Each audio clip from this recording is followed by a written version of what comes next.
So from that interview, I guess we can sum up what the Sheikh was talking about. The 5, you can call them the 4 or 5 pillars of Umrah are first and foremost the niyyah, the intention.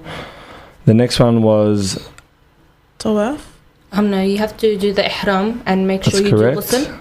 Yep. Yeah, before you do There's that. certain conditions for ihram as well, which is being in the most pure state. And then there's tawaf, which is the 7 laps around the Kaaba. But even before that, make sure about the miqat. When you reach the miqat, there's certain things that you have to say, and then onto the tawaf, inshallah. The miqat is like a zone it's like a holy zone. You have to be in ihram to enter that zone. So we've had niyyah, we've had ihram, we've had tawaf, and then we have sa'i, which is Walking between Safa and Marwa 7 times. And for men, they have to run in the green zone, so that should be fun for you, Muhammad. a bit of exercise never hurt. Yeah. And finally, shaving the head, which I guess symbolizes the completion of your Umrah. I've just got something to add to that. The Rasul Sallallahu Alaihi Sallam. when he finished Hajj, he made dua 3 times for those who shaved their heads and only once for those who trimmed their hair. So you've got the option, but obviously take the, shave Of the course, head part. definitely. And I think it's good symbolism. I mean, anyone who comes back from Hajj or Umrah, your relatives or friends, especially the males, they always have, shaven heads and their beards are nice and healthy. Yeah, it just makes you look more cleansed as well. So I guess you might get made fun of a little bit, but yeah, Allah, So you'll be alright. tell us a bit more, Tula, about what you did in Umrah. Like, what things should Muhammad and our listeners heading out to Umrah keep Any an eye out tips? for? Yeah. Well, I've got a few tips. I've heard that you're going out with a big group of boys. Is that right? Yep. Okay. There's a hadith that says that if anyone is doing something for the sake of Allah in a group, if you have 2 people, there should always be an amir. Yep. Okay, so if you're 8 boys, you should have one person that leads the way. You always, have mashura and you talk to each other and stuff. But at the end of the day, the final decision is the amirs. Try and find one that's more experienced, more knowledgeable, to hold you guys all together and make the hard decisions. I guess other things are really, really try and make the most of this trip. That's everything you do. Try and get suck out all the reward that you can get from this trip. So in Mecca, you'll realize that after every salah, there's a janazah, or at least 2 or 3. Sometimes kids, sometimes adults. So you know how to do the janazah prayer, right? Yep. The reward for that, inshallah, not only praying the janazah, try and make it where you go to the burial site all the way. And the reward for that is, so basically whoever follows a funeral procession and offers the prayer for the deceased, he will gain 1 qirat of reward. And whoever follows it and remains with it until the body is buried, 2 qirats of reward. And the least of that reward is equal to the weight of Mount Uhud. So imagine you get... And Mount Uhud's pretty massive, isn't it? Yeah, it's huge, and that's the least reward. So, there you go. There's just a huge amount of reward there. So try and pull out the reward as much as you can. I guess another thing is try and read up on all the du'as. For example, do you know the du'a for drinking Zamzam? There's No. a du'a for that? Yeah, there is, definitely. So you don't just say Bismillah and start drinking? No. No, there's a specific du'a, and the Maid Zamzam is so amazing. There's a hadith that says the water of Zamzam is for that intention for which it is drunk. So if you're sick or if you're thirsty or whatever you want it to be, it's like a blank.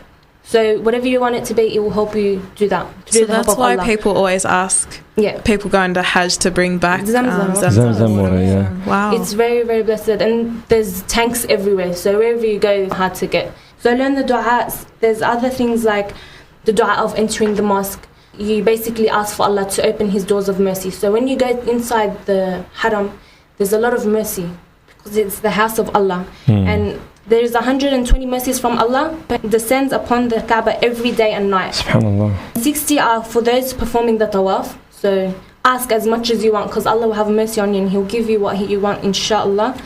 40 for those engaged in salat. So, try and pray as much as you can. And 20 for those who are merely looking at the Kaaba.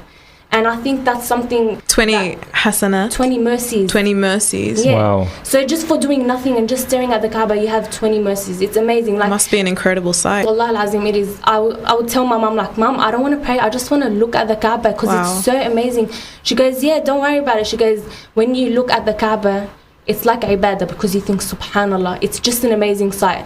And it's the house of Allah subhanahu wa ta'ala. It is. Of course, if it's the house of the most powerful one in this whole world, of course it's going to be something huge.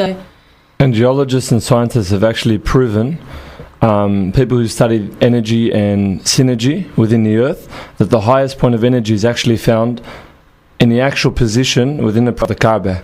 Wow. Subhanallah. So just picture an invisible sort of energy force that descends from the roof of the Kaaba up to the heavens. It's And it's unbelievable. right It's there like at you're the sort of, Kaaba. Wow. Tula, you can maybe clarify this. It's like you walk into another zone, like another energy field. You're out of this world. It is. It's amazing, especially when you're praying. Sometimes, when you pray, you're supposed to look at the ground, But sometimes you just want to look up and see everyone in sujood. And I do that sometimes when you can go up to the second level, and I recommend you do, especially after Isha when it's very busy. Go up to the second level and you've got a whole view of the Hud, which is the stairs and the Kaaba. And you just, when the Imam says Allahu Akbar and everyone goes down, there's nothing like it. You just see all these people praying to Allah and putting their head on the floor for Allah. Do you ever think while you're doing that about the fact that all these people around you have just come from, every country in the world, every class, every, financial creed, nationality. level? Yeah. Well, obviously it's only one creed, they're all Muslim. Yeah. Yeah, definitely. And that's something, another thing, really try and get to know the people sitting next to you. You're going to sit there before the adhan, so 20 minutes before usually you go in and you make some ibadah, pray and whatever. Get to know the people sitting next to you. Shake their hands. Do you know what the reward of shaking another Muslim's hand is? What is that? It's as if the sins fall off your hands, fall off you, as if you shake a tree and all the leaves fall off. So just from shaking someone's hand, getting to know them, how are you, what country do you live in, getting to know your brother, like, you're never going to get that experience. Muhammad, like your do. brother, note that. Obviously shaking hands with a sister isn't going to shake the sins off your hand. Yeah, quite the opposite, top them up. We'll keep a halal distance when we're there. Virtual salams. Yeah, just some other things like, for example, do you know when you go and pray in a normal mosque, you do Tahiyyat al-Masjid, right? Which is the two rakahs when you walk in. Definitely. Yeah. Do you know what the Tahiyyat al-Masjid of when going to the Haram is? Is it any different? Yeah, you don't have to pray Tahiyyat al-Masjid. It's preferred that you do tawaf. So you go around 7 times and that's your Tahiyyat al-Masjid. But if it's too busy and it's too hard for you, then you can just pray the 2 rakat. But yeah, a lot of ajr there Yeah, too. I really want to know, how many days is it in total? That is the actual Umrah. Can you do it in one day or is it a week or? Basically, It's a few hours, isn't it? Yeah, well, it depends how many people there are. All you have to do is the tawaf and the sa'i and you're finished your Umrah and shaving your head. And that's it. You're out of ihram, and then after that, it's just as if you're going normally to the So mosque. when people go there, usually for like a week or two, they just go there and pretty much, do Umrah on a daily basis, or are there other things to do?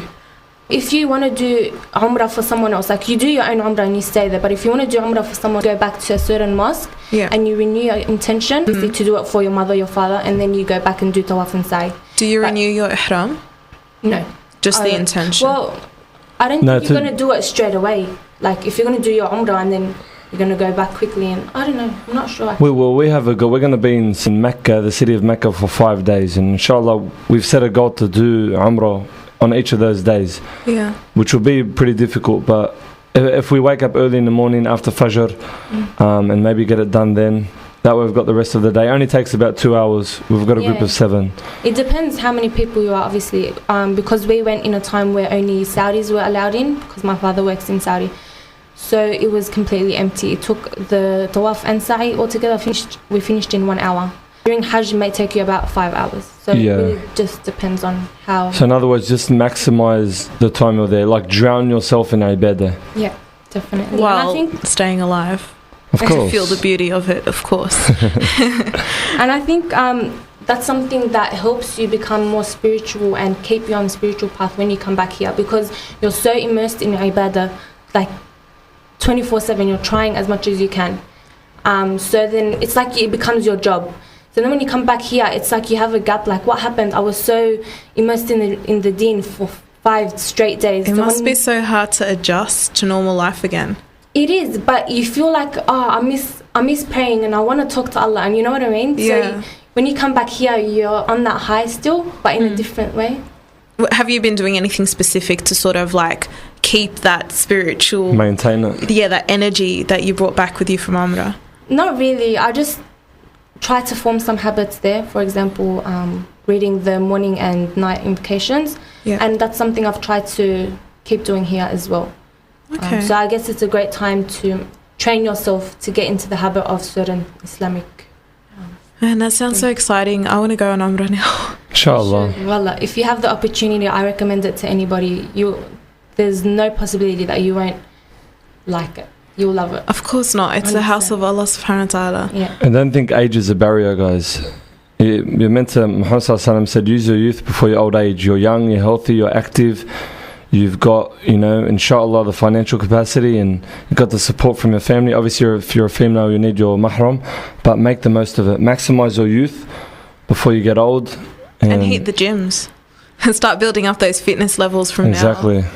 I think Umrah is a good, even though Hajj obviously is obligatory, Umrah is a good sort of stepping stone to prepare you for Hajj, which will be an unbelievable experience. If Amatullah felt this from Umrah, I can't imagine Hajj. No, inshallah, we all get the opportunity to experience both Umrah and Hajj, inshallah. Inshallah.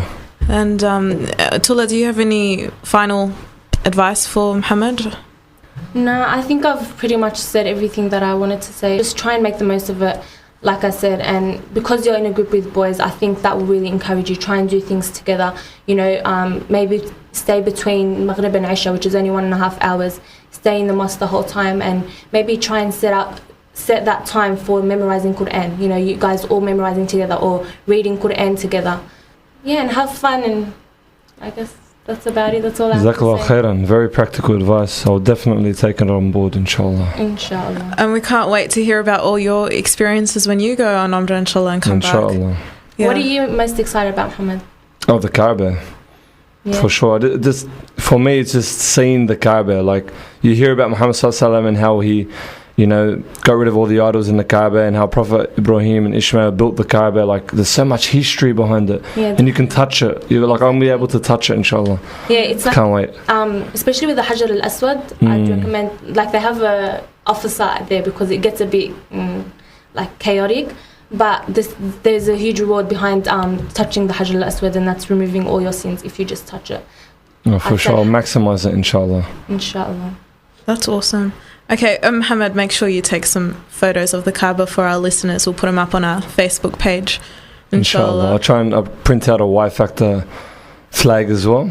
Just hold it right next to the Kaaba as well. We were here. Muhammad was here on our behalf. All right, well, we're going to take a short break and we'll be back, inshallah. Stay with us. You're listening to The Y Factor on 87.6 FM.